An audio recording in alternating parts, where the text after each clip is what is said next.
When it comes to your path of healing and growth, no matter the method you're using, the vital point is to practice. If you're ready to transform your life and live with clarity, purpose, and a connection to wholeness, then you're in the right place. Welcome back to The Vital Point. I'm your host, Jonathan Schechter. I'm a breathwork facilitator and integration coach, and the goal of this show is to inspire you to take action for yourself, whether that's the first step on your journey of healing and self-discovery, or you're already a seasoned traveler. The truth is, you have the capacity to evolve and bring your intentions and dreams into the world, and there's never been more access to so many incredible modalities that can help you on your journey. This podcast will help you learn simple methods you can use to change your life with guided practices and interviews with practitioners who are doing the work. I want you to feel confident and inspired to take the next step on your own pathway to integration and wholeness. So take a deep breath and let's drop in. My guest today is Rachel Broom. She is a somatic experiencing practitioner. She's part of the training staff that I've been fortunate enough to connect with through my own journey to become certified as a somatic experiencing practitioner. She's a therapist based here in Tucson. She's a Reiki teacher, an intuitive healer. She is just an incredible human. And that's kind of how she connects. That's part of her message, is to be a human first, so that we can really connect with each other on that base human level and celebrate our own uniqueness, where we can feel safe enough and connected enough that our nervous systems open into this wider space of safety, of thriving, of authenticity. And just so grateful to be able to connect with Rachel and share this interview and the practice that she shares with you here. And we really get into all things somatic experiencing. I definitely use the opportunity a little bit selfishly to ask some good questions and things that I'm learning and integrating in my own somatic journey. But the thing is, for me, somatic experiencing has truly transformed my life, and I share it with a lot of people. I'm one of those people like yelling from the rooftops about how you should be doing somatic work. And even, I working at a residential treatment center where there's a lot of people that are very much in the CBT talk therapy world, and that's what they feel is their pathway to healing.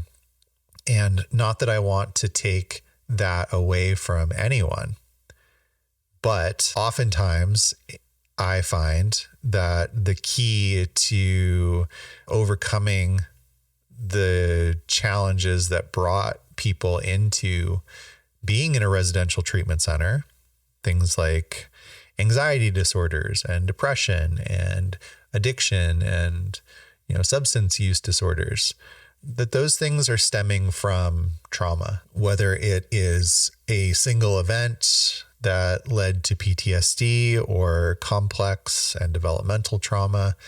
There's some sort of disconnection. There's something that the body is carrying and bracing from, or just trying to manage. And I think that is one of the themes of this episode, is that we're all doing the best that we can, and that there are tools and systems like somatic experiencing that help us work with this situation a little bit easier and breathe a little bit easier and ultimately be a more authentic human. And so I'm truly grateful to Rachel for her time, and super excited to share this episode with you. Before we get into the interview, and there's going to be a practice right after that Rachel leads us in, I just want to share a really exciting announcement. If you haven't heard already, at the beginning of 2025, I launched the Blue Magic Alchemy Collective on the School platform. It's a nexus point where the paths of integration can converge. And it's really the hub of my work and the community that's developing within Blue Magic Alchemy. All the things that you need are in that one place. There's a calendar to stay connected and sign up for live breathwork and other integrative workshops and events. There's the message boards so that you can interact with other alchemists and practitioners and share your wins, feel supported. And there's a section where I post guided meditations, breathwork, and other integrative practices. I would love for you to join the calls live, but we can't always do that. Sometimes people need practices in other times of the day. And so now there's a whole section of recorded material there that you can use for yourself. And there's so many more things that we're planning. There's a live open house with workshops and giveaways, group meditation challenge that's going to lead into a live course that will live on the site. And of course, as I mentioned, you can join all these things live for free, or you can check out the recordings if the live events already passed. So come join me there. It's school.com/Blue Magic Alchemy, and you'll find a lot of cool stuff there. I guarantee that. And it's free. So what do you got to lose? If you're enjoying the show, everything on there is going to be right up your alley. So again, that's school.com/Blue Magic Alchemy. And now, without further ado, please enjoy this interview with Rachel Broom. Welcome to the Vital Point podcast. Hey, thanks so much. Good to be here. It's a good, laughing sort of day. We've been chatting for a few minutes before we hit record and having a good time, and that's always a nice place to start out, right? It is. Gotta have laughter. Yeah. And I love your room there. It's so much green, so many plants. So much. I have a whole plant problem now, but maybe it's not a problem. They're pretty nice. Yeah, no, I love it. You definitely have inspired me. I've done, just full disclosure for the audience, like I've done sessions with Rachel, and her office is an amazing jungle of wonder.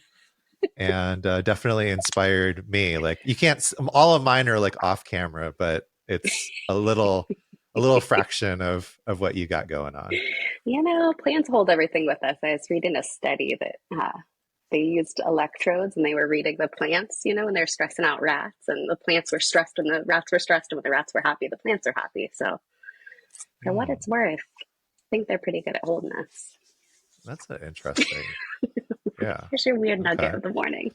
Right. Yeah. Like, I wonder if they can kind of help out and like absorb a little bit, or maybe if it's working in the opposite, like just try to tap into the plant's energy and kind of ground. Totally. Yeah. So Rachel is an amazing somatic experiencing, is the preferred term practitioner or professional? I've heard it both ways. It's practitioner. The official title is somatic experiencing practitioner, but I'm fluid. But so she's also a professional.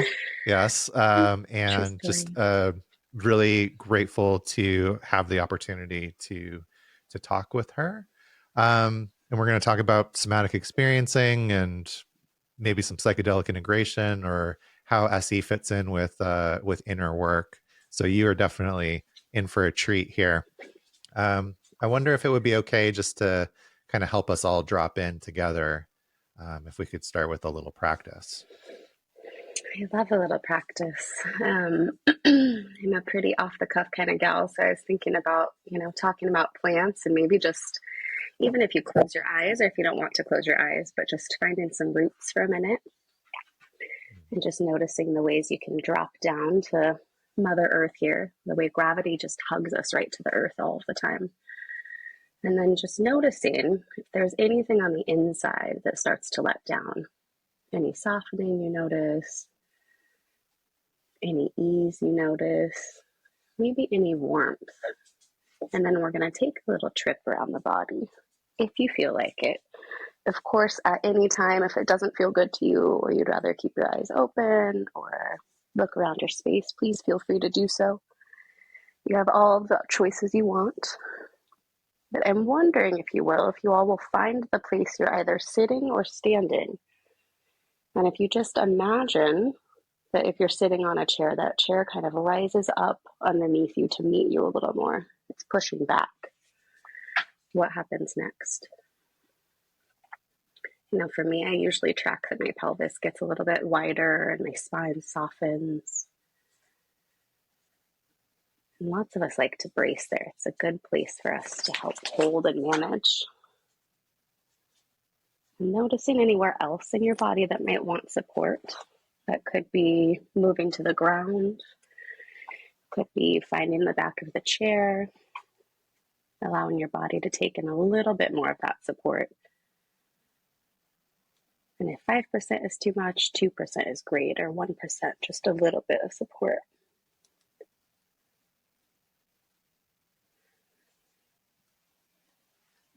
And then we're just going to try this. I like to go head to toe, but just noticing the way that your head sits on top of your neck. And any way that needs to move or shift. Anything that might feel good. And traveling down a little bit through the neck to the shoulders, noticing their relationship. And sometimes as we move our attention, little micro movements that want to come through, and those are always welcome, as much as you want to allow them. From shoulders, traveling down a little bit, noticing the shoulder joint, biceps, triceps, elbows. Just checking in if your arms feel comfy. And maybe you're noticing they feel heavier or softer. It's possible to not notice anything at all. And traveling down a little more through our forearms, our wrists, hands, fingers. See how it is to invite the breath into this place too. I like to imagine the joints can kind of expand and contract as we're breathing. So just inviting breath through the shoulders and the neck and the arms. And then moving back through around the spine, we're just going to start at the upper spine and move all the way down through tailbone. So taking your time, just traveling a little slower, noticing ribs.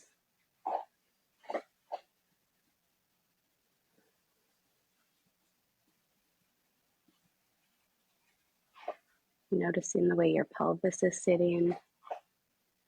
The question I always like to ask here too is, does it feel like you're right-sized? I borrowed that question from my friend Marie Michael. But it could be the depth of you needs to be smaller or bigger. It could be the width of you, the height of you. What size feels good for your body to take up today?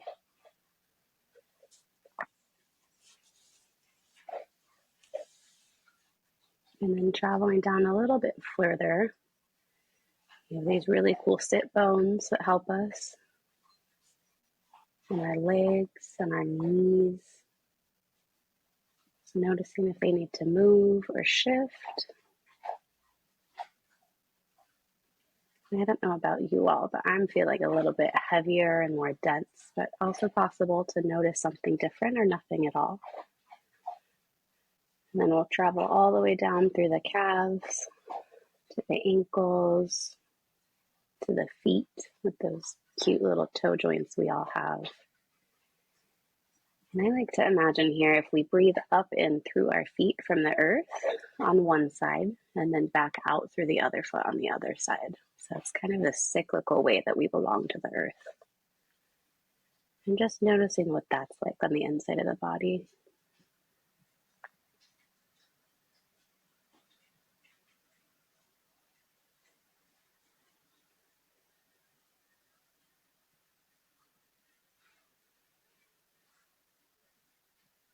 And maybe imagining with your next in-breath that this breath goes all the way up to the top of your head and then back out all the way down through your feet. This huge body in here, we get to take up all this space.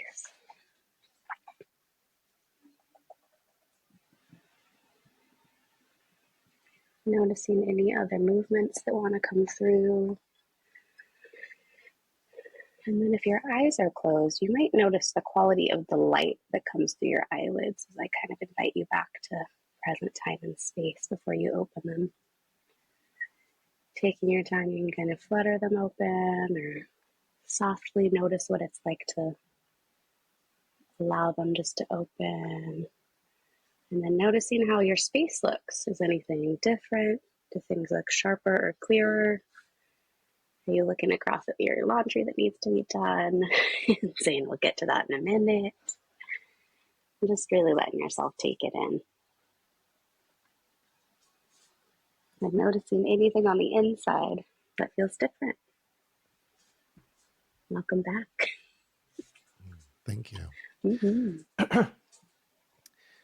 There's two things that I noticed that I love about these type of moments. The first one is just as a practitioner myself, like I'm always so excited to hear how other people lead and welcome us into the space. Mm-hmm. Like I always feel like there's some little nugget or just a phrase or an extra piece of what you do that is that I can I'm gonna try that next time, or like that's just so brilliant. So that's the one piece, right? Like I get really excited about that. And then Mm-hmm. also just noticing how just even those couple of minutes, like just how much it changes my experience and the energy. And we were both pretty giggly, and there's nothing wrong with that. And at the Mm-hmm. same time, just like the sort of settling and like, okay, now I'm ready to do a podcast. Yeah, the landing that happens. So I'm like, oh, there's my Right. body. Yeah. And I feel Mm-hmm. like I'm often sort of reminding people of that, is like it's not that we have to have like this total like 24/7 change where we're focused in on these different Oh, practices or these different techniques. Just these little moments can totally. be so transformative in our day and to our energy, to like how we're seeing the world. Totally. I mean, the name of the game for me is integration. So anytime anyone's like, oh my gosh, you're an SEP, you must be totally embodied. I'm like, pfft. I mean, I'd say I'm better embodied like 10% of the day, but it took me just tiny pockets of 30 seconds of looking around or noticing the chair under me or small moments. Yeah. Yeah, no, that's such a good place to maybe like go deeper. For sure. Cuz yeah, it is, right? It's just about like, am I open to just more, right? Like there's more to be aware of. There's more that I can uh choose to maybe zoom in and like focus on for a few moments, rather than just letting it go by. Like it's happening anyway. Yeah. We're just usually not noticing it. Yeah, exactly. I've been really into this book called The Language of Breath Ooh, lately. yeah. And it's one of the things I really like about it as I've been reading it is I feel like there's so much of what he's saying that is very like aligned with SE, but he's not using the exact language of SE, which is really cool. But like the first thing that he says to do in the book is to do this interoception exercise every day, where you're like first putting your hand on your heart and like just noticing your heartbeat, and then like taking the hand off and seeing if you can still notice the heartbeat moving through your Amazing. hand, Yeah. right? And then just making this point that this is happening 24/7, Right. but we're just not paying Not tuned attention to into it. it. Like the magic of what's happening in the body all the time, that that there's blood just moving into the tips of our fingers and our toes and all throughout the body, and we're just completely like tuned out, right? Totally. Which it's and what would life be like like we wouldn't get anything done if like we were just, oh my God, there's blood moving through my fingers all the time, right? And you're just fascinated by that experience, but that there's just such a bigger world inside of Oh, us. so big. Oh, and it's nice that it's always there. I mean, like even these small exercises, I'm like, that's right. I can always tap into it. Maybe I don't want to tap into it when I'm driving and going and moving about my life but it's nice that I've got little pockets of time where it's like, heartbeat, it's right there. The way that bodies breathe, they're always breathing. Even if we're breath Right. holders or bracers, or that we're always just moving. Bodies are doing their jobs for us. It's kind of sweet. Yeah, yeah, and I think that's something I notice in SE type people is like they're kind of inviting us to notice the magic of our bodies and our experiences, and like just appreciate it. Like, you mentioned the sit bones, right? Like that we have these things that are really cool, like little things that we can be grateful for that we just sort of take for granted usually. Oh yeah. I mean, one of my very good friends, body worker friends, who's an SE person, at one point would teach me to like imagine that your joints could breathe, and it was like that was just such a sweet thing, like feeling breath move through the body instead of just like, oh, your lungs are doing the thing, but the way your whole organism kind of, even your heart isn't on that action. It's like it's this really intricate, beautiful process that we don't necessarily pay attention to, but it's there for us if we want to. Right, right. Yeah, and then for me, one of the magical parts of that is that the more that we take those little moments to notice or to practice, the easier that awareness comes back. Totally. Yeah, it's just Like, oh, practice. I'm just noticing something that might seem completely mundane to somebody else, but like just appreciating the magic of it, like a hawk going across the sky, or just like just the Mhm. beauty of the nature outside, or like you said, just like what do you notice in your room right now? Like um, that was one of the things when I first started doing SE that like always amazed me, is like Right. I'd be in these like really intense, emotional experiences with my eyes closed and probably half the time like crying and snot coming down, and then like as we would transition out at the end of the session and do some orienting and kind of coming back into the room, and I'd always be like, did you just get that painting? Or like that sculpture or whatever. Like I've never seen that before. And the like my therapist would be like, no, it's been there the whole time. Like, whoa. Oh, I have those experiences too, where I'd be like, I know that you did that while my eyes were closed. You clearly just reorganized your whole office. Right. Exactly. Yeah. There Mhm. there's a room that I work at. I have a lot of groups in at Cottonwood, and which is a residential treatment center for behavioral health here in Tucson. And there's a painting, or not a painting, but a photograph of these horses drinking water. And there's something ironic about that. Um, and I swear to God, like out of the year I've been working there, I didn't notice it for like maybe 8 or 9 months. And when I did notice it, it was so funny, just the irony of like, well, you lead a horse to water. Um, and I just lost it. And now whenever I see it, it reminds me of that moment, of that sort of like that So first, like, sweet. wow, like I didn't notice that for like a whole 8 or 9 months, even though I've been working in this room.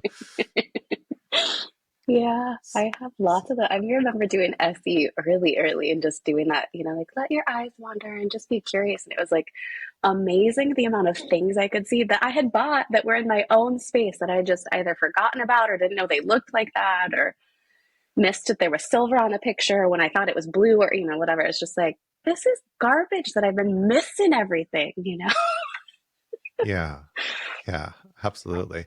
So for people that maybe are not familiar with the show, or somatic experiencing, I know we've talked about it a few times on the podcast before, but could you give us just like maybe this concise little elevator pitch of what SE is?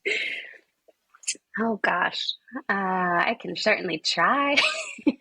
I mean, the short version I usually tell people is it is learning to manage and balance our organism needs or organismic self, if you want to call it body, with our personality self, So personality being like the ways we're conditioned, whether that's gender roles or roles we play in society or roles we play in our family or the things we think we should do, an organism is very often what our mammal self would do, So it could be like, gosh, I don't know, maybe I get startled in a grocery store and like I really want to run, but like I don't want to be that weird girl running through the grocery store, So it's kind of creating spaces where you get to complete something that maybe the body wanted to do that you didn't get the chance to do.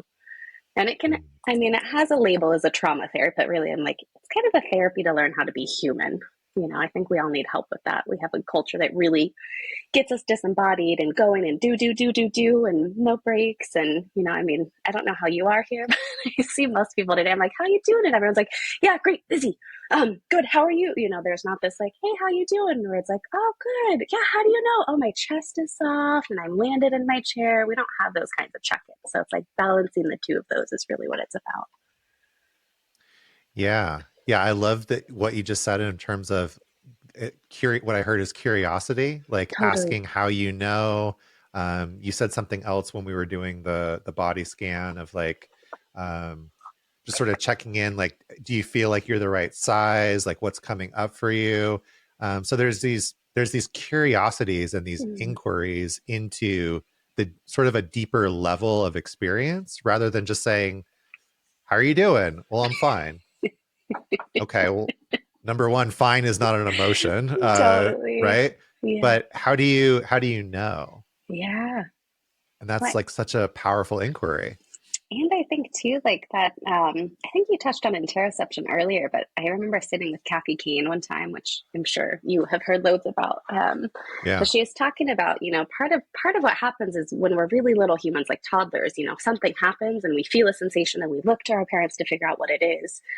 And, if we have parents that are like, oh my gosh, you fell, you're fine, get up, move on, we learn to not listen to those cues. And so maybe it's like, I start to feel my throat get sore. I wake up with a sore throat and I'm like, oh no, it's COVID. Or I'm like, I'm just dehydrated. So the very same information dictates totally my experience based on past experience. So that stuff can be part of what we're going after too. It's like, oh, how do you know? Is your interoception calibrated in a way that supports this beautiful, full, rich life, or is it calibrated around stress? Because we need both. We can't have just one or the other. Yeah. Yeah. And getting curious about how you know you're feeling something is so powerful. Like oftentimes, like one of the things I'll do at Cottonwood with people is like help them learn orienting. And so good. What I like to do is, and this is another reason I wanted to have you on the podcast, is just like to learn from somebody that, knows a lot more about this stuff than I do, and just kind of get feedback. But, like I'll do it twice. And the first time I really won't say anything about it. I'll just be like, hey, would it be okay just to try this thing? Yeah. And then I'll, when we get done, I'll just say like, how are you feeling? Do you notice any changes? And then that leads into this inquiry of like, if they say like, oh, I feel calmer. And it's like, oh, well, how do you know that you feel calmer? And that's usually the showstopper. It's like, well, wait, hold on a second. How do I know? Oh, this is really interesting. And then I'll go through it. I'll explain it. Like I'll explain the psychoeducation piece of it and the nervous system piece of it. And then let's do it again, but let's do it even slower. Like let's go a little bit deeper with it. But yeah, that it's such a fascinating question of like, how do you know? And so we're not really paying attention to that most of the time. Oh, super rarely. Well, and I think too, at least I don't remember doing my own therapy where there's really like a good roadmap, like I think a lot of us moving through stuff or getting more in touch with like our who we are instead of who we think we should be thing is like we know who we're not first, and so it's usually like, oh, I always have this pain in my chest because I'm anxious, and it's like the first thing you notice usually is that it's not there. You're not going to be like, oh, my chest feels great and open and soft and no more anxiety. It's going to be like, oh, it's not as bad. That's like step one. Right. And that orientation gives us a good landing point where it's like we just get to keep coming back and saying, what do you notice now? How is it to notice that thing? The only problem with orientation, I usually tell people, is like, it is so simple. You're going to think I'm making it up. Right. So Yeah. simple. That's definitely something I've adopted, just from working with you, is Wonderful. like just reminding people of that. Like, cause it's true. Like I thought it was kind of bogus when I first started doing it. Cause I'm like, what are we even doing here? Like, we're not really doing anything. And sometimes Totally. I get that. I can see the wheels turning inside people's heads, like the skepticism. And yet it's like, well, don't worry about what's happening between your ears. Don't worry about the thought. Just, would it be okay just to try it and see Totally. what happens? Right. And if Totally. it's not for you, it's not for you. Yeah. Um, and what I've been adopting, especially from the language of breath, is that it is like learning a language. And Oh, for so sure. if you use that metaphor, um, when we start to learn a language, we don't do it very well. And we might put the emphasis on the wrong syllable, right? It's And so like clunky. somebody that's like really like a native speaker of that language is probably like looking at us a little funny, maybe giggling a Totally. little bit at us, mispronouncing certain things. But over Totally. time, it gets more rich and more complex. We're able to express more complex ideas Yeah. better and Yeah. clearer, right? And that's kind of what somatic experiencing can be like, at least in my experience, right? Yeah. Like it's like going from that, that first moment you mentioned of like, oh, well, wait, there's an absence of something that's usually there, or like, you'll ask somebody, well, what do you feel right now? And they're like, well, there's something in my stomach. Oh yeah, like, or I feel something, like, where is it? It's my stomach. Well, okay, like anything else? No, there's something there, like, and then just that language that develops, like, oh, there's maybe a color that comes up, a shape, there's movement, there's these other sensations around it. And then for me, where like what really got me hooked was like, oh wait, there's an emotion that's coupled with this that's coming up, Totally. or a memory, Totally. not just the sensation. Like all of a sudden that simple sensation becomes something that's so rich. Yeah, there's information right there. Yeah. I always Yeah, think of the absolutely. image I always have in my head is like little ducks like skittering across the pond, where they look really like calm, but their feet are going super crazy, where it's like if they just swim a little slower, they get to see all the stuff that's under there. It's like that's kind of how SE feels to me. It's like we're just going so fast, we're not sinking into any of the stuff. And if you slow down just a little bit, sometimes there's a whole lot of stuff to listen to on there. Yeah, I love that analogy. That really makes sense. I'm good for analogies. Yeah, I love it. So then where do people take that from there? Yeah, this more awareness can be really helpful. Hmm. Um I've I've always found, just because my experience with like mindfulness meditation, that there's a lot of overlap um That makes to sense. those practices. Hmm. Maybe there's less, usually with mindfulness we're thinking of it more like the mind and the thoughts, rather than like our awareness of the body and the sensations. Mm. But where can we go with that as far as SE?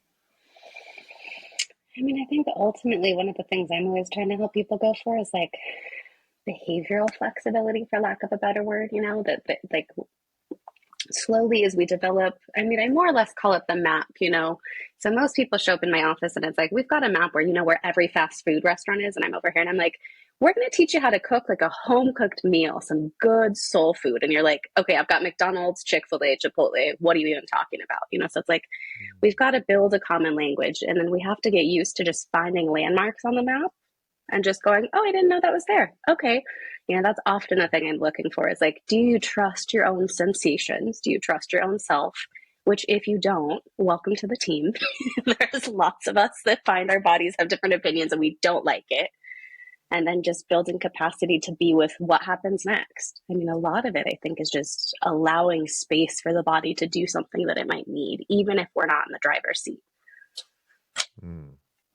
Yeah, because if I'm following you, and I hope I am, because what the body wants to do oftentimes is like sort of the release from this thing that's wanted to complete for some time, right? For Like when sure. we talk about trauma or we talk about getting triggered by something, it's like there's this circuit that keeps trying to complete. Mm-hmm.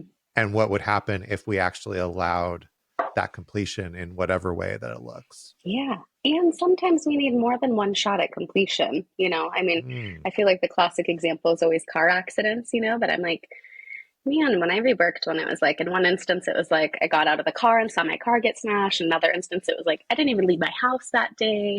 In another instance, I was like over on a sidewalk walking, and that person that hit me wasn't driving. So it's like there's all these ways my brain had concocted. Here's all of the different variations we can have safety, and it just needed space. And I think another present human. I mean, I think that's a big part of work, especially integration work. Like we just need someone kind of helping us attend to our own nervous system. Yeah, I love that. There's something that you said a little bit ago that came back to me, and that's the power of separating the experience that we're having or the sensation, whatever that is, from the meaning that we usually Mm. couple that with, Mm-hmm. and just how powerful that idea is. Oh my God. Like lately I've been questioning whether there's anything else, and maybe that's just because I'm only intermediate, but like I'm like, oh, this seems like this is the thing, like this is such a big deal, is like being able to see that there are other possibilities outside of the meaning that I am prescribing to this particular sensation or memory or experience. And I think, I mean, I'm like, humans like knowing our stuff. We like what's going on. We like knowing what's in our brain. We like knowing that, oh, I have this response because I had this trauma happen or whatever the thing is. So I think sometimes the magic of SE is just figuring out that you don't actually know all the things you think you know, and you get more and more okay with not knowing, and it could be the thing you've never talked about in therapy or the thing you weirdly forgot about, or, I mean, I've had tons of people I've worked with from like, anything ever happened to you that, felt kind of scary? And they'll be like, no. And then we're like, sessions later and they're like, oh, one time I fell out of a tree when I was 3. And I think I was in surgery for like 2 days or something, like it's some like crazy story that they just happen to forget about. I think lots of us have that kind of experience where we have stuff in there, but we're not consciously thinking about how it's impacted us. It just has, and we moved on. And the body doesn't, I mean, nervous systems don't tell time, I think is the cool thing I've learned. So you can always go back and help them get more completion in. Hmm. Yeah, that's a good reminder. Nervous system doesn't tell time. Yeah, we can get instantly sort of transported back into these imprints Totally. and maybe not even be conscious of them. That's another one of my big takeaways of like sort of aha light bulb moments Mm-hmm. is I definitely live in my head, and and I'm constantly making meaning, and there's been times where it's like, well, what if the meaning didn't really matter at all? Like what if we just set that aside and just dealt with the sensation, Mm-hmm.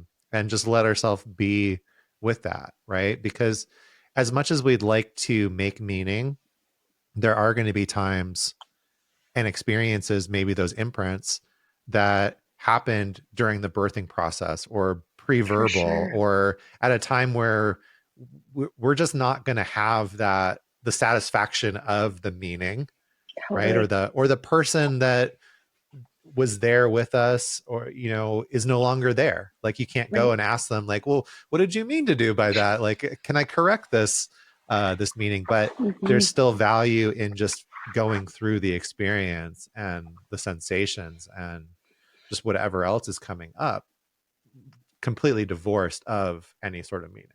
Oh yeah. I mean, I got really lucky. I got to take a training with Peter and Joshua, talking about like altered states of experience and near death states and all sorts of stuff. And it was fascinating the amount of stuff that people could work through and just didn't really have narrative around. But it was clear that the body was like, oh shit, that's a big experience, and just having someone have hands on in a supportive way and people attending to them while they could kind of go out and re experience this really big, disorganized, chaotic state with people that are containing and kind and loving. People had beautiful experiences. It's like, I wish more of us got that. I wish more of us had that space in our culture outside of a training. It feels important. Yeah, it's one of the things I appreciate about breath work is like, here's this other way that we, have to deal with these experiences that we can't really talk through or, process from a cognitive behavioral type of therapy lens.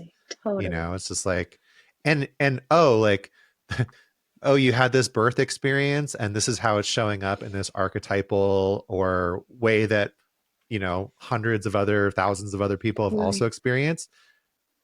I always wondered about that when I first started getting involved in psychedelics. Is like, well, how come people have the same type of experiences? That seems awful strange.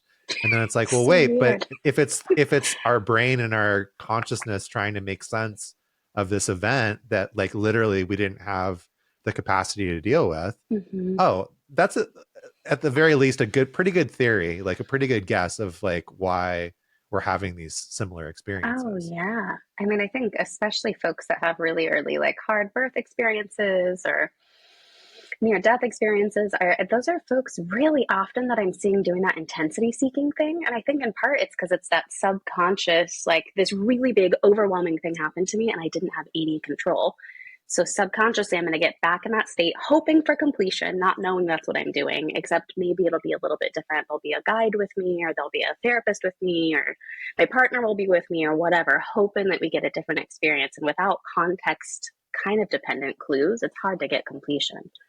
But I think lots of people have that urge.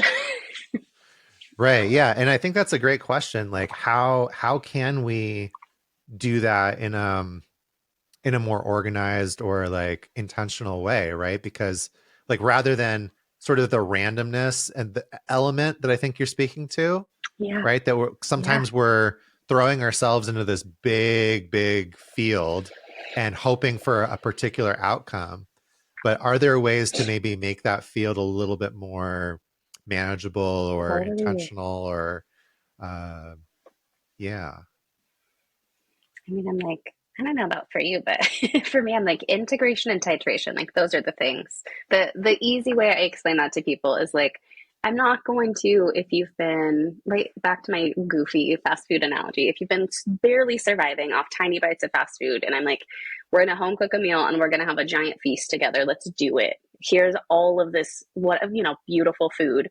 I'm not gonna be like, eat all of it, figure it out, prepare it out. It's like we're gonna take a little tiny thing, and maybe today we're gonna look at fresh fruit. And once you take a little bite, we're going to allow that to digest. So little bites, titration, digesting, integration. It's like little by little. And as you do it little by little, your stomach's going to grow. You're going to get a bigger capacity to eat more, to have more experience, to be more with your scary states or your oh shit states or whatever happens. It's like little by little is the way that our body and our nervous system can really process what happened instead of just enacting. We renegotiate instead of reenacting. Yeah, I love that. And it's funny. I see it so much.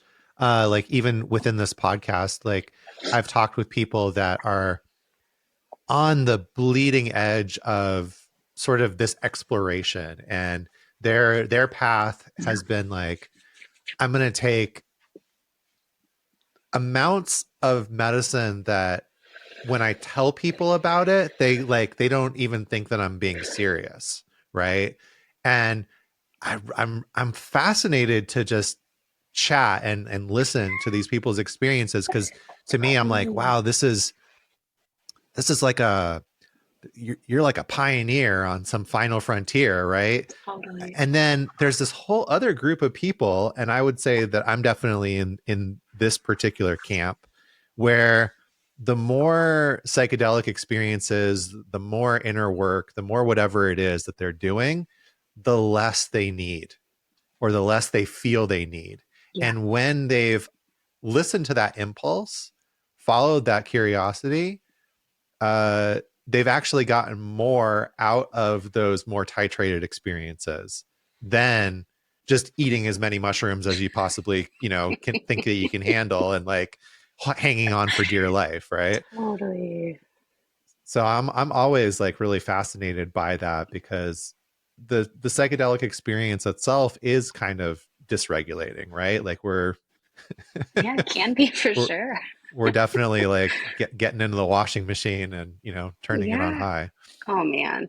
Well, and I think too, without awareness, I mean, lots of us with early experiences or um, folks who have that really kind of like adrenaline junkie, or in SE we call it global high. We have that kind of nervous system that we like to like really manage big intensity, and we love it, or we think that we love it, where it's like, that's for me, I'm like, that's a classic example of like, my nervous system has learned that what I know is intensity. What's not on the map is maybe like soft and subtle and restful. And so I really go, go, go, go, go. And I seek out big experiences, which if I can't integrate them isn't going to help me. It, not to say that it can't at all, but in general, if I'm really just overdoing it all the time, I'm just reinforcing this kind of chaos, instead of having these kind of smaller shifts and then digesting that and letting it settle. And I think that's why SE is so weird sometimes, because it's like we're spending a whole session orienting, and we're not quote unquote doing anything, but I feel better.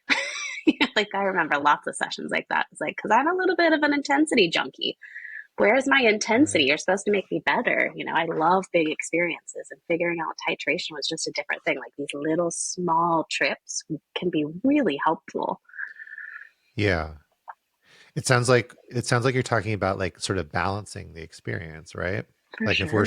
if we're so used to a particular sort of access or like type of experience, it can be really unfamiliar to the nervous system to do something else, to do something different. Totally. Well, and part of, I think, I don't know how you are, but I'm like, with my history, I am a little bit of a control freak, less these days with good SE, but control is safety. So I had this really rigid, I mean, I was up every day at the same time, eating almost the same breakfast, had the same work schedule, as like, I could really control my own responses, my own triggers, because I created a life where there wasn't a lot of variability.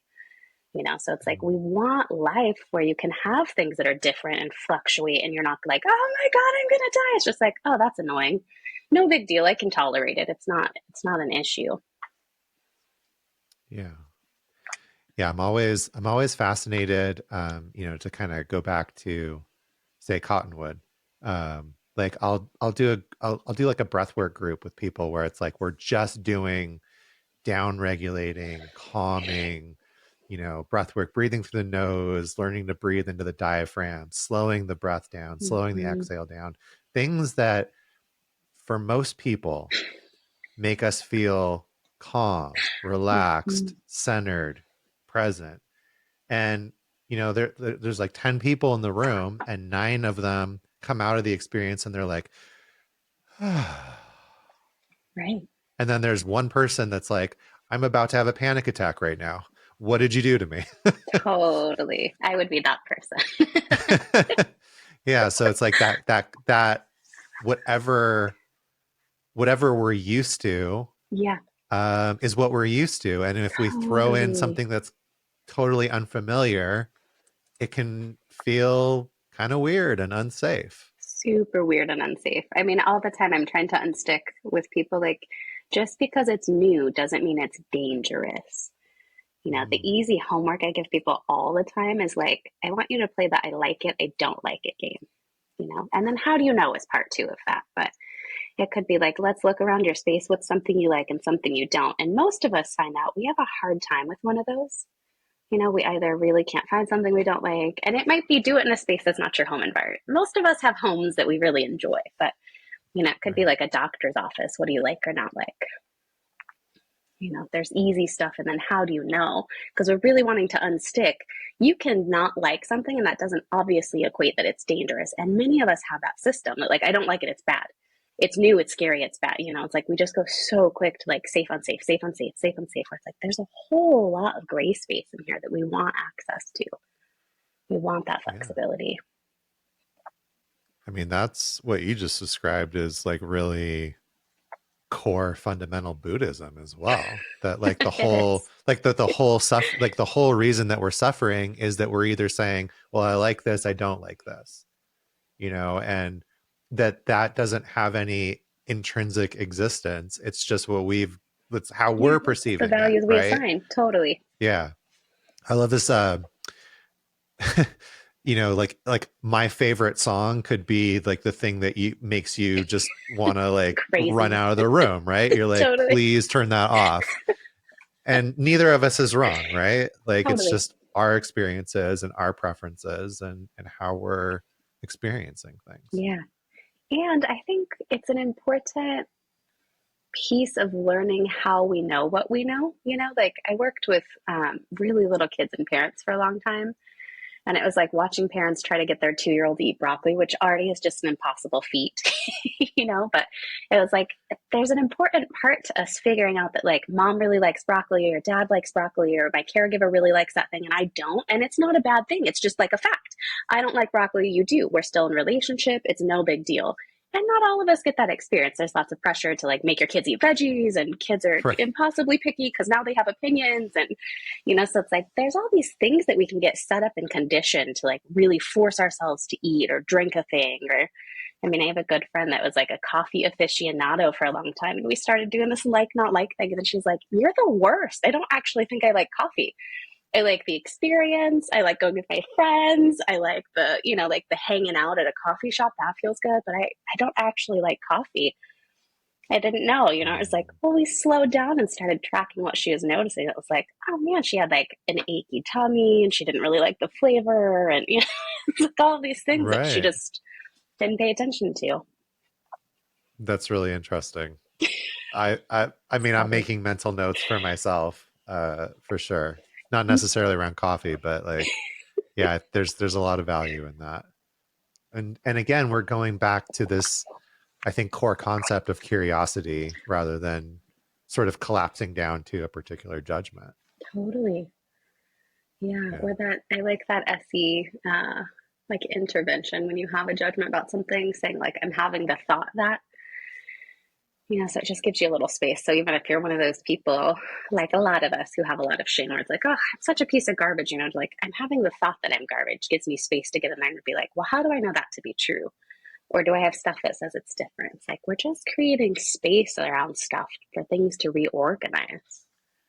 Yeah. We're just doing it gently and curiously.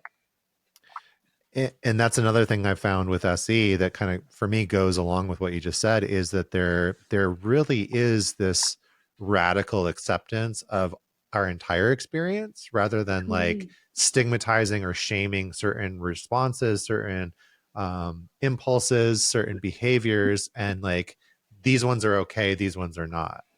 Especially when we're talking about like the fight, flight, freeze, right? Like in the ways that the body and the nervous system keeps us safe. And, like if you found this podcast, if you have a therapist or helper, it's like your nervous system didn't pick the wrong response. If you're here and you can listen and you can find new patterns, nothing you did tells me that you survived wrong. You did everything right. Our brains are kind of mean to us. So usually what happens is our organism makes choices and it survives and we move on. And then our brain's like, screwed that up. It's not always true. Sometimes that's the control we have over the thing. And that just tells us we need to go do some good SE or some good EMDR or, good integration work with someone who's really aware of titration. Yeah. Yeah, absolutely. We're pretty funny creatures in that way, right? They're so funny. Humans are so peculiar. Yeah. Very similar, but very different. Yeah. So in addition, I really love like that homework of I like it, I don't like it, and then getting curious about what, how do I know, and what is So what is something that we can kind of build off of that, like, or continue to kind of explore? You mean like where are we going with that? Yeah, yeah. I mean, I am usually looking at coupling dynamics, or the easy way I explain that is like the patterning maybe we have that we either don't know about or triggers. But really, to start to rework and get new patterns, we have to be able to notice difference. And so, my usual thing is like, I want you to notice difference on the outside, like with the I like it, I don't like it game. And I want you to notice difference on the inside. I mean, really noticing difference, it's one of those things like orienting where I'm like, it sounds so simple and it can be so complicated. It could be both my shoulders hurt and one is like kind of a dull, achy pain and one has a sharp jab to it. Those are different. And I want you to be able to notice the difference. And I want you to notice if it's better or worse. I mean, especially if you've got folks that are like chronic pain people, it's usually not true that it's constant, exactly the same. On a 1 to 10, it's a 10 all day, every day. It's like it might fluctuate between a 6 and a 10 most of the time, but I'm more interested in you noticing when it's a 6 and seeing if we can focus on relief or, I don't know, not panicking about it or not feeling as constricted as usual or whatever the easeful thing is. Because once we do that, we're inviting the body into new patterns that make us feel better, our lives easier, make things gentler for us. It's just better. Yeah. Yeah. Thank you for that. And, just kind of relating it back as well to maybe the work that people are doing, the inner work, and, Mm. psychedelics can be a really powerful modality for that. Um, but one of the things that like I'm reminding people of, especially as these medicines become more mainstream, is it's not taking a pill and solving your problems. It's more like you're going to get this big fat spotlight sometimes on these blind Mm. spots or these things that we've forgotten, repressed, chosen to sort of bury, and Mm-hmm. then like Pandora's box is open. We've got to kind of work with Totally. that and unpack it and Totally. try to integrate that. So having a method in which we can continue to explore and be curious and kind of sometimes renegotiate certain things, Totally. um, beliefs or the way that we experience something is definitely super, Mm-hmm. super valuable. Yeah, and like I think that's the important part of having like a really well contained guide with us. It gets us a chance to be like, oh man, did you see all that stuff that's in my closet? Am I gonna die? Just having someone be like, no, and I'm right here to walk this path with you. Like you have to take your steps, but I will go with you. That's just a Yeah. different way to, relate to our experiences. It's like we get to change the relationship with ourselves and how we feel about the relationship with ourselves. And that's important. Mm. Yeah, I think that leads into something that I was curious about, just getting your thoughts on. The I guess I would frame it as the magic or the gifts of trauma. Now, I want to be like really clear that I think that this is a really personal journey and personal exploration to find the meaning, in the traumas that we experience. And I would never want to tell somebody else like, oh, that happened for a reason, Mm, or like, don't worry, you'll get it someday, like why that totally. happened, right? um but at the same time, there is a like there are gifts that come out of our experiences. For And sure. how do we get to that place of sort of that journey? I mean, I think first is just naming like everyone has their own pace and their own experiences and their own ways of feeling their experiences, and trauma doesn't always have to have a meaning behind it. I mean, lots of it for me, I'm like, I have super sweet experiences and had a really tricky childhood, and I'm grateful for them because I can really empathize with other people. And some of it is being able to hold that both. And I mean, I think that's part of the piece of being like, I didn't deserve the stuff that happened to me. And I can appreciate that I've got this really big heart. I mean, that's a magical thing for me, and I love that. And I don't know that I needed all of those experiences, but taking it slow, getting to the place where you maybe get to have some feelings about it, or you get angry about what happened to you, or you get a response about the thing and you don't have to hold it back or hide it or feel like you have to justify whatever the response is. You just let your organism have whatever crazy response it needs to have. And then you get to sit back and go, okay. And usually, I mean, I think that's the beautiful part about SE too. There's this natural pendulation thing that happens. When I have my response, it will naturally arrive in this place that's more organized, that's easier, where I can look at stuff and be like, that was messed up. And here's this beautiful thing I've got. I don't have to effort so hard at it. It's like we're just going slowly and just taking our time. Yeah. Can you talk a little bit more about pendulation, just for maybe someone that's listening to this that's a little unfamiliar with that term? Yes. Pendulation, I think, is just a term Peter made up. But I basically think of it as the back and forth between positive and negative most of the time, and part of that principle is that pendulation happens. If I'm in here and I'm having a bad day and I'm telling you about all of the really terrible stuff, at some point it will pendulate over to the less bad stuff or to the good stuff. There's not a whole lot we have to do other than to notice when it happens. And as you do that and you reinforce it, it gets easier to go back and forth between bad and good. Yeah. And from the SE perspective, the orienting and sort of pausing and slowing down can help with that process of awareness. Mm-hmm. Yeah. Yeah.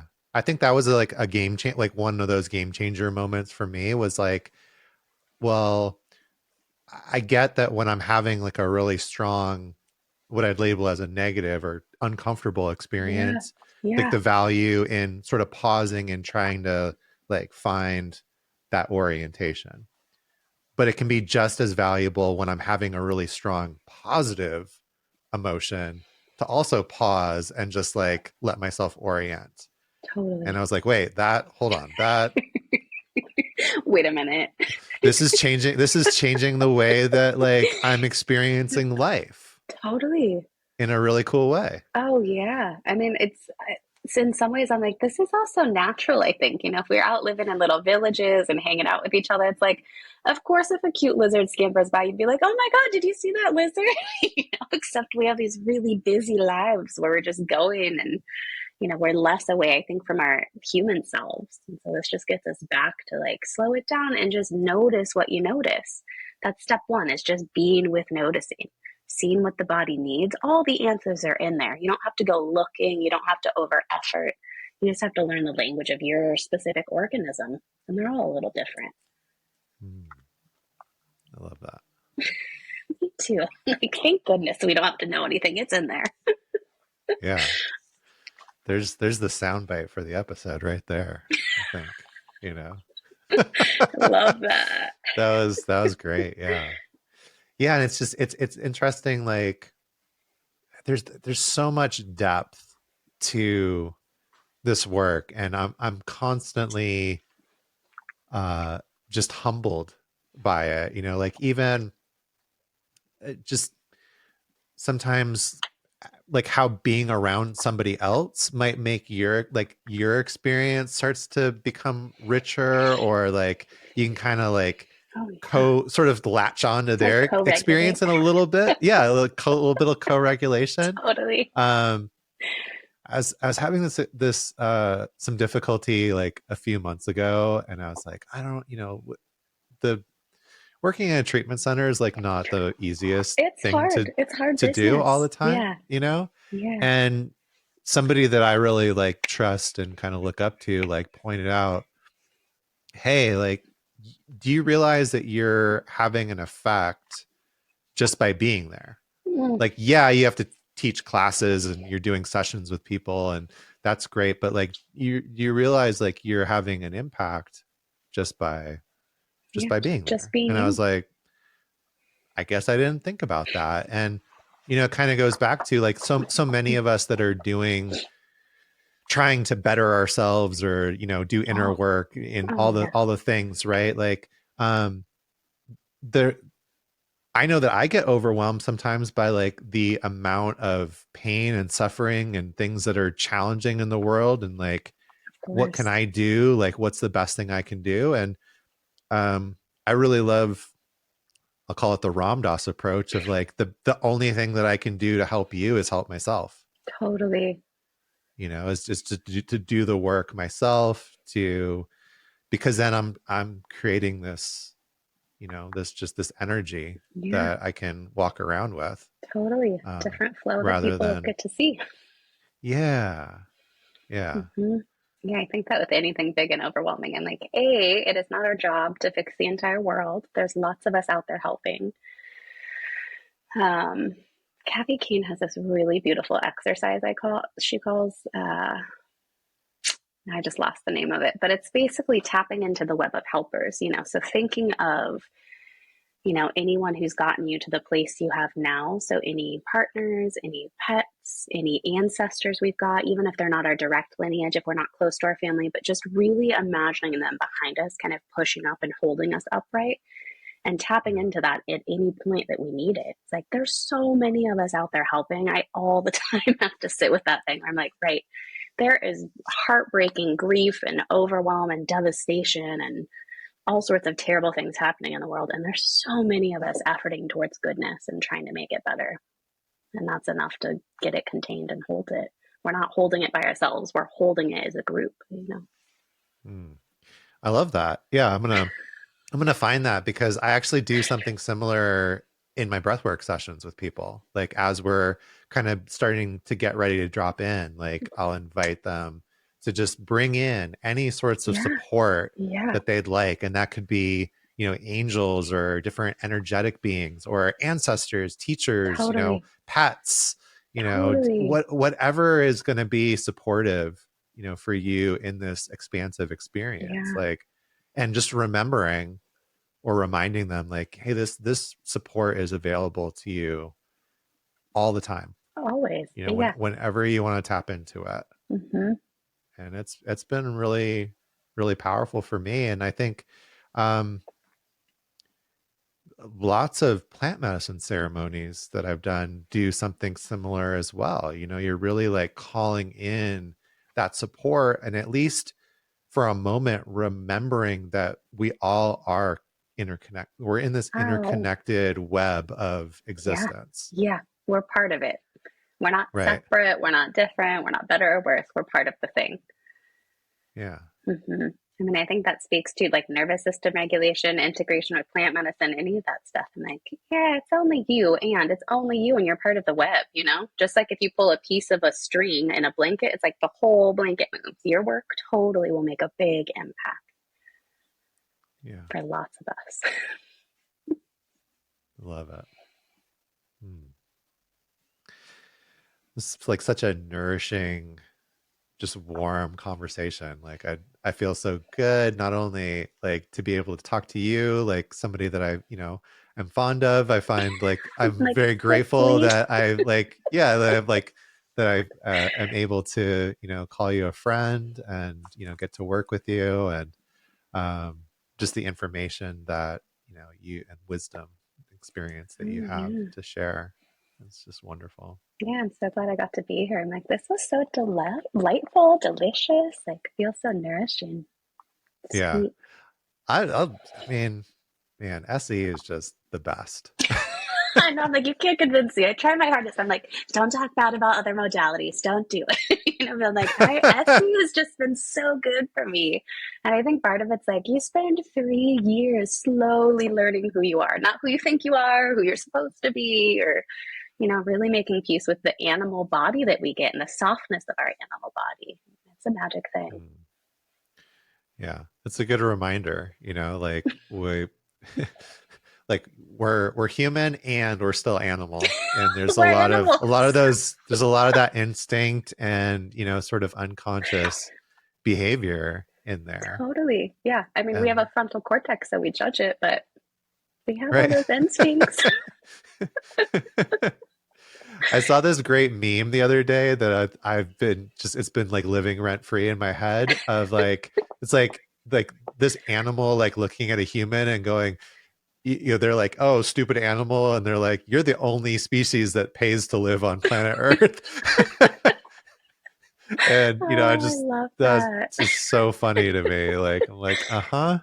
Yeah. And I guess for me, that's one of the values. And like, I think you mentioned it of like, if we weren't living these like super uh big lives, Like and like modern if it lives. was right, modern lives, yeah, if it was a Yeah. little bit slower and a little Yeah. bit softer and like a little bit smaller communities, um you know, maybe we haven't had enough time to sort of adjust to this rapid expansion that we've gone through. Oh my God. Well, um I think that's part of it, that expand, contract. And like that's our, a natural rhythm is this expansion, contraction. It feels like the world is so big.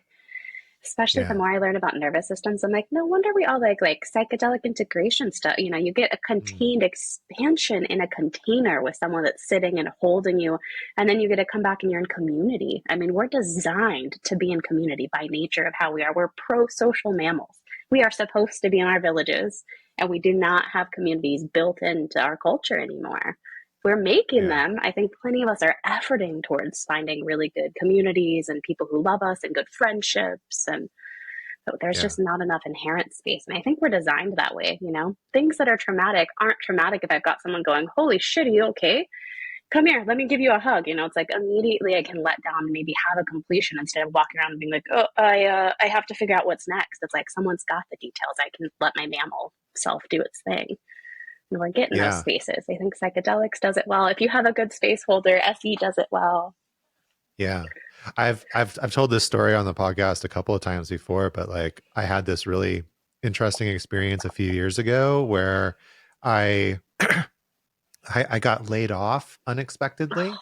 And it was one of those Worst. moments of like, hey, can you, oh, we got to talk, like just come with Oh, me. And and I'm walking down the sweating. hall and I'm like, something doesn't feel Oh right here. no. This isn't good. And then walking Ooh. into the room and like having this whole experience. And um but the part that's memorable about it is that like literally before I knew that I was getting laid off, I was on my way out to see my SE practitioner. Good And so timing. right, like perfect timing, right? So I literally like went from this supercharged experience that was fascinating to me because I was noticing what was happening like to my body and to my nervous system as I'm in this situation. Like I was just noticing the activation come up and like my, body starting to tremble in these certain ways and Yeah. trying to contain that, right? Because I'm like in this business You meeting have with, to. right, exactly. Like I Don't cry, then I'm embarrassed and right. panicked. And Mhm. there was a like a moment in the meeting where like the HR person was like, so do you have any questions? And I looked at her and I said, honestly, like this is a lot to take in right now. I'm Nice. sure I do, Yeah.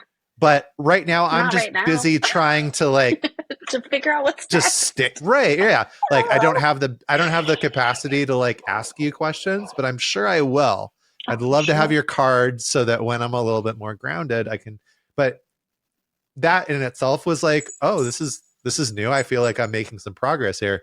But then to go right from that experience and to be able to process it Right. and have somebody like You've hold got it. that experience, everything that I wanted to do, which is like tremble and cry Yeah. and like Tell them to just F off. have Like, right, yeah, all the things, right?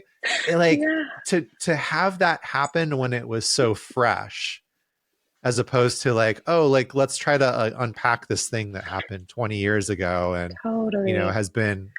has created an imprint ever since, right? It was so cool Oh, and so potent. it's magic And when you get that thing.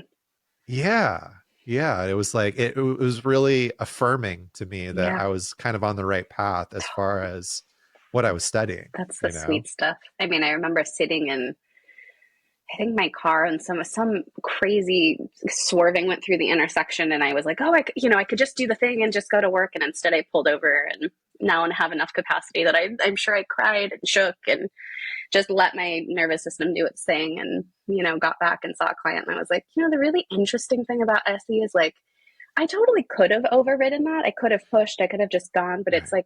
like SE law is giving us the gift of like, just because you can doesn't mean you have to anymore.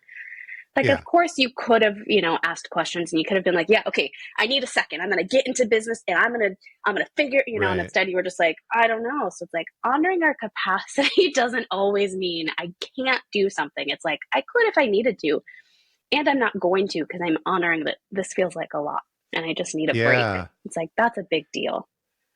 And there's a whole spectrum of what we Totally. can do, right? Like, Totally. here's another great example. Like um, a while back, I interviewed somebody here on the podcast that I was really, really excited about. Like, I was super surprised that they said yes. And it was somebody that Amazing. like inspired me to start my podcast in the first place. And So at cool. this point, I've got like 50 some podcasts under my belt, right? Yeah. And couple hours, like I'm cleaning up my room, I'm kind of getting ready, I'm starting to get myself into podcast mode, and I'm like, oh, this is really weird. I feel really anxious right now. I'm starting to feel Oh, nervous. yeah. I'm starting to feel like, that's odd. That's not usually how I feel doing a podcast. And okay, let me just kind of sit with it. And as the time is getting closer, it's like it's growing and it's getting more. And Yes. and I'm like, I'm just starting to feel like super nervous and like Panics. sort of, yeah, panic. And Totally. I'm gonna do the podcast, but like, oh my God, what if it doesn't go right? And like, what if I say something stupid? And like, what if, oh, what if, and Totally. I literally felt like, and just like we did, we chatted for a few minutes before I hit record. And and this would normally I would have just overridden that, like pushed Totally. it to the side and been like, I know what I'm doing. I've done it 50 times I already. got Like, this. I No I got problem. this. Right. Totally. And been living with that, like trying to manage and override that experience the whole time. And instead, I said, before we hit record, could I just share something with you? I I have love been that. super nervous this whole time. Like I feel really intimidated. I really look up to you. You're like an Yeah. inspiration to me. And it feels really strange, but like I just feel completely overwhelmed right now and really nervous. And I Oh, just wanted to yeah. name that. And they validated how I Of felt. course. They were like, oh yeah, I feel that way too. Like I felt it earlier this week. I was talking with somebody like, blah, blah, blah person. And I felt myself. And as soon as I voiced it, as soon as I like expressed it and had that validation, I mean, literally just felt it Yes. drain from my body. And then I was able to hit record and I'm like, oh yeah, this is the experience that I'm used to. Like, sure, there's a spectrum of how I feel when I'm doing this podcast, Oh, of but like, course. I kind of know, what Like I'm what to doing. expect. Yeah. Right. Yeah. Yeah. Like, and I'm not perfect. I'm not great, but I know how I usually feel and Yeah. what to expect. Oh, yeah. And when it's off, it's so obvious to me because of the work that I'm doing. Yeah. And I'm grateful that I was curious about it and like actually voiced it. And not only was that experience great, but it gave me more confidence to continue to do that. Like Totally. when these big overwhelming feelings started to come up in my body, like to be able to pause and voice that with the person that I'm with. And just, it's like, hey, I need a little help here. I need a Oh, moment, or this is just how I'm feeling. Like, totally. Yeah. I mean, I think we're supposed to get lots of help with managing stuff, Like we have a really hyper independent culture too, where I'm like, I just feel like we need more like ease and softness and I mean, I've even worked with people where I'm like, if you are overwhelmed with a conversation with your partner, even being like, I need a pause for 2 minutes just to notice your own self can make a huge difference. Like maybe you're actually terrified that they're going to break up with you and call you an awful person and you've been together for years and it's not a possibility, but somewhere in there, some part of you is like, oh gosh, it's like we're just making space to be humans. No, yeah, no overriding. It's finding, I think too, the thing that story strikes me of is like finding a different rhythm that's actually your inherent kind of natural rhythm over this like, intense kind of rhythm. Sometimes I'll call it a trauma or a stress rhythm, but like the way we just get used to doing, where it's like Do you want to do that? Do Mm. you need a break? Do you want to check in? Do you need a Yeah. second? What if you orient? 2 minutes is hardly anything in the grand scheme of life. And 2 minutes just allowing ourselves to notice ourselves can be a huge difference. Yeah. And sometimes maybe even more. Like I'm having this experience right now, not in this moment, but like presently, Mm-hmm. where there was something that my partner did that I noticed that the response that I had, what seemed like it was too much. And Totally. rather than like react, I just kind of sat with it. And like it happened 2 days ago. And it wasn't Amazing. until last night that this thought kind of bubbled up that, oh, this is what this is reminding me of. This, which is like something that I never had the chance to process or grieve. Yeah. And oh, isn't that interesting? And if I had just jumped on the reaction, I never would have gotten to that space where the underlying thing could like Yeah. actually come up. Where you can get in there with the roots of it and be like, oh, these roots need cleaned out. They're old. Yeah. So we don't need those. Right. We can put down new roots. We can grow new ones. Yeah. Oh, we came full circle there. Full circle. Back to the Back to the roots, back roots. to the plants. Yeah. Mm-hmm. That's awesome. Well, so I like to ask this question just to kind of to close. But you know, the name of the show is the vital point, and there's a whole history of why that is. But for me, like the vital point is, regardless of the modality or that we're using, that we have to practice it. We've got to apply it or integrate it. Mm-hmm. Is there something for you, either right now, alive in this moment, or just in general in your work that could be your vital point? Ooh, that's a good question. I love that. Um,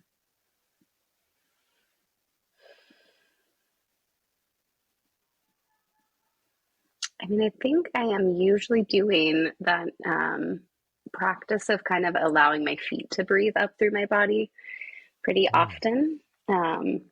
And I'm also a person, they say memories are state dependent. So I'm very often, if I'm in between people or transitioning somewhere, I'm a human that kind of likes to do like a transitional stretch movement sort of thing. And I'm a big orienter. I mean, that's probably the most common, which looking is obviously the easiest, but I'm like a big fidgeter. Like I've always got a thing with me, or I'm playing with rings, or I've got lotion that smells good, or some sort of sensory thing that I like that I can just let myself like, and then deepening that how much I like it thing and notice it, even if it's like 30 seconds.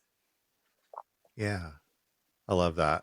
The orienting is so important. And in addition to, if you're listening to this, in addition to, Rachel's opening, we've had a couple of different, SEPs doing orienting practices on the show. So definitely Super go cool. back through the back catalog and find one that resonates with you, because we've got quite a few examples that are so awesome. And I love having, like I said in the beginning, like I love like hearing other people's the way that they invite you to the practice. And um, Totally.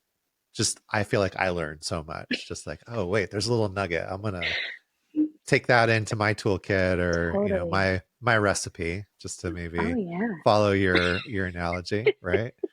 um and I love that too. Like one of my mindfulness meditation teachers said that too. Like he's like, we don't like to talk about the meditation too much beforehand, because if I gave you a recipe, it wouldn't make you any less hungry. I You love got it. to cook it. You got to cook it up for yourself.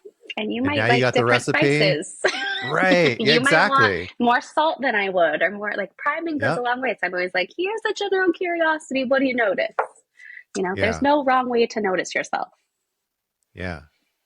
I had this realization like literally last week, where I realized how much I was orienting to smell, especially in places that I found comforting or like coming back to over and over and over again, that Totally. had a particular scent, and like just how like comforting and like inviting that felt. Oh, yeah.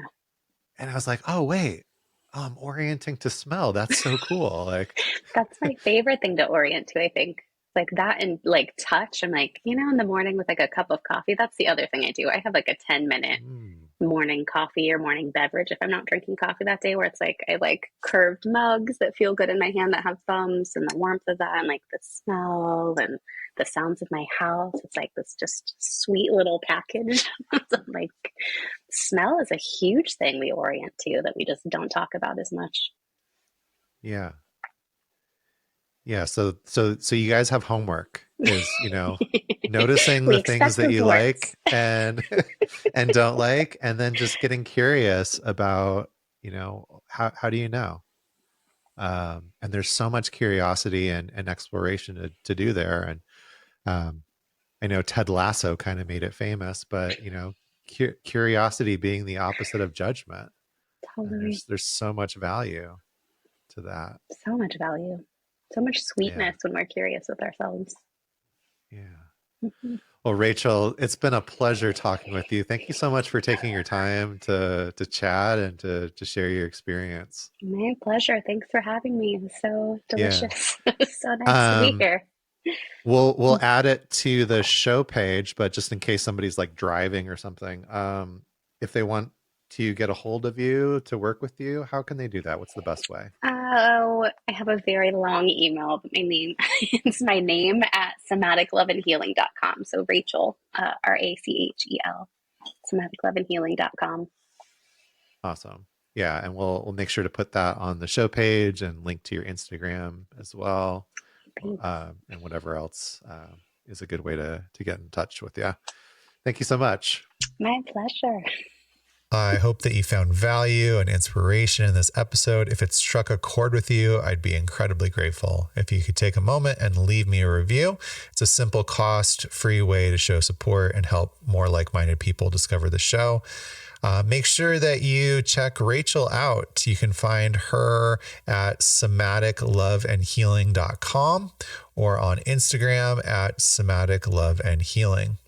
Rachel is an excellent practitioner. I've done lots of work, lots of sessions with her, and definitely recommend checking her out if you need some support with your somatic journey or getting started with that and what that means. Also, come check us out on the school site, school.com/Blue Magic Alchemy. Sign up for the newsletter there, get guided meditations and breathwork practices, as well as check out the upcoming live calendar. Remember, it's not about the method that you choose or the pace at which you travel. The vital point is to consistently show up for yourself and practice. As the saying goes, it's not the destination, the journey is what truly matters. And I am honored to walk with you on your pathway to integration. Please don't hesitate to reach out, to connect, to share your journey, the successes and challenges alike. I'm just an email, DM, or review away. Let's journey, grow, and transform together. Thanks again for tuning in. Until the next episode, keep exploring, keep growing, and above all, keep practicing, because that's the vital point.